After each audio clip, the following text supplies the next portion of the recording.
Welcome to the new class of biology, everyone. In the previous class, we discussed about one of the laws of Mendel. Today's class, we will discuss another law of Mendel. It is the second law of inheritance, and this law is known as the law of segregation. So, what is the law of segregation? The law of segregation actually states that the factor or the allele, when it is in a pair and when it gets into a pollination process, it will segregate from each other. It will separate from each other in such a way that the gamete or the zygote or whatever next generation is forming, it will receive any one of the characters that we had seen in our previous examples also that we had done. Suppose we are having a violet color flower, suppose, and its allele is WW, capital W, small w, then it will be getting separated into two different, the pair will be separating into different parts, and then it will be aggregated together to form a different color, right? Similarly, in the case of white flower, the allele small w will get segregated from that pair of allele, and when they get segregated, they get combined in the Punnett square. When we do it mathematically, we will get a new what we can say, yes, the new generation from that process. Similarly, different type of examples can be shown by this process.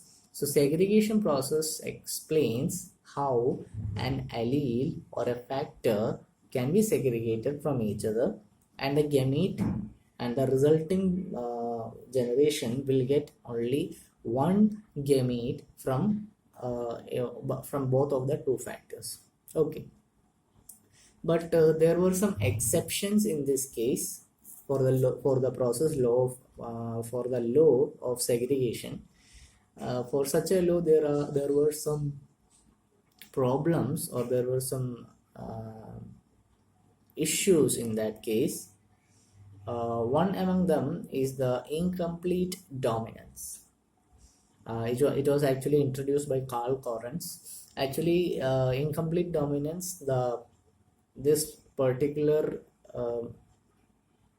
what can we say, this particular exception was found after Mendel's death, after Mendel's experiment. Mendel did his experiment back in the 18th century. Actually, this exception was found in near about the 19th century or near about.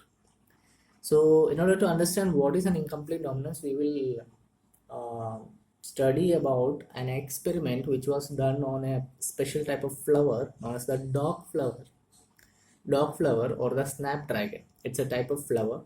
It's a special type of flower. So what was done here, a certain pure true breeding or a homozygous condition red flower was taken. We had mentioned about what is a true breeding. So a red color flower of true breeding was taken for the pollination process with for the crossing process with a white color flower of true breeding. Means both of them were homozygous condition. One was homozygous dominant, another was homozygous recessive character. What happened? The first generation we obtained was another color flower. Actually, what happened in the F1 generation of Mendelian experiment, we are well aware. When a tall plant was crossed with dwarf plant, you can see, yeah, it's right here. When a tall plant, capital T, it was also of pure breeding, and a dwarf plant, it was also of pure breeding. When both of them were crossed together, we got a tall plant, right? Means we got one of the characters that was in the parental generation, but it became completely different in the case of a flower of another species flower. It became completely different in the case of another species flower. In first generation itself, the color of the flower was different. It was pink color flower. And what would we do for the F2 generation? We will self-pollinate or self-cross the F1 generation, that is the pink color flower. And from that F2 generation, we got one red, two pink, and one white color flower, which was very much different from the Mendel's experiment, which was done on pea plant. Because in the pea plant experiment, we will get a phenotype or genotype ratio. From this, the phenotype ratio from this itself, we can say the phenotype ratio was 1:2:1, one red, two pink, one white. But in the case of Mendel's experiment, the phenotype ratio was 3:1, means 3 tall and 1 dwarf. Here it was totally different. Not only in this species of flower, one more example was there in a 4 o'clock flower. There is another example, 4 o'clock flower. It is also an example of such species. 4 o'clock flower, the color of that flower changes at the time 4 o'clock. That's why it's known as 4 o'clock flower.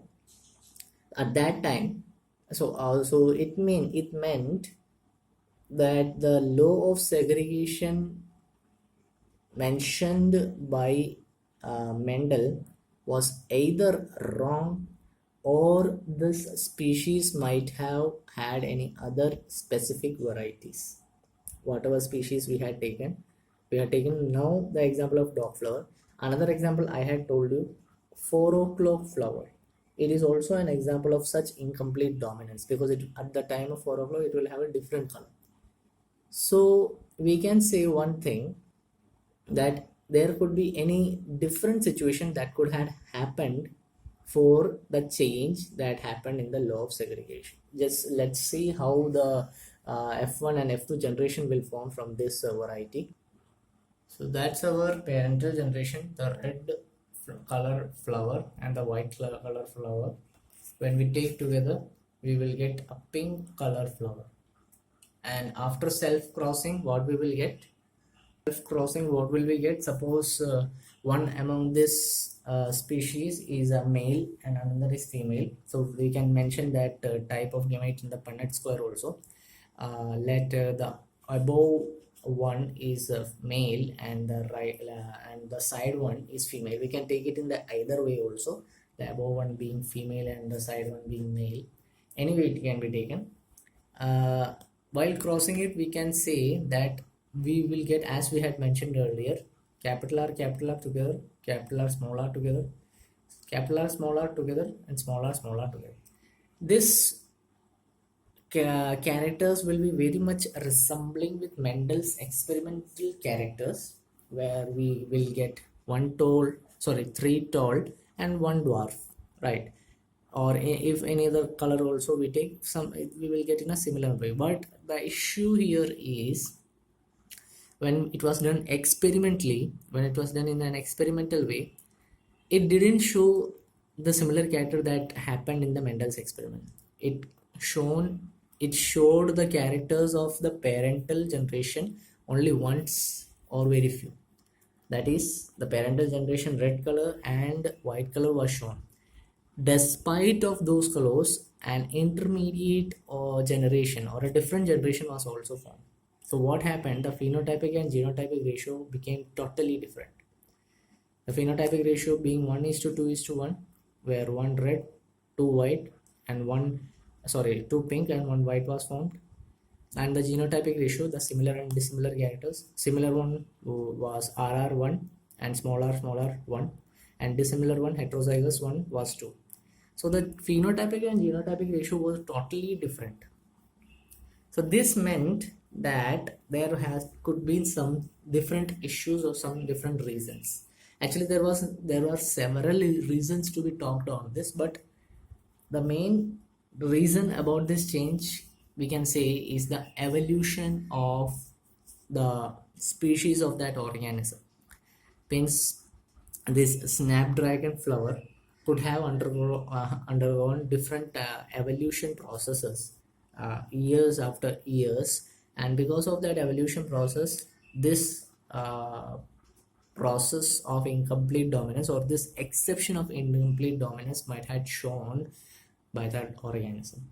Okay, so there are many reasons, despite of the evolution process also, like environmental factors, the surrounding situation of that particular species. There are different other factors, but the main one, or the main the main thing here is actually the evolution process. Okay, so what could be incomplete dominance? The definition of incomplete dominance. So what could be incomplete dominance? Incomplete dominance is nothing but a process where a dominant factor, which we had seen now, it will be unable to express its character completely. And because of that, what happens, an intermediate type of generation will be formed, which will be quietly entirely different from both the parents. We had seen now that how the F1 generation, which was let's see that we had seen now that how the F1 generation pink, which is quietly different from the parental generation, forms two different characters which is totally different from the parental character. You can see here this pink is an intermediate generation. Actually, this pink was not at all in the case of when we did it in the case theoretically, but experimentally when the process took place, this intermediate generation also came there. So we can say one thing, that incomplete dominance, the process of incomplete dominance is nothing but a process where organisms undergo different type of generations, or intermediate type of generations, which are totally different from their parents. And actually it's an exception of the law of segregation, where the law of segregation says only one character can be segregated, or one allele can be segregated into the next generation, but here it is totally different. Okay, so that's all about the class. Have a nice day.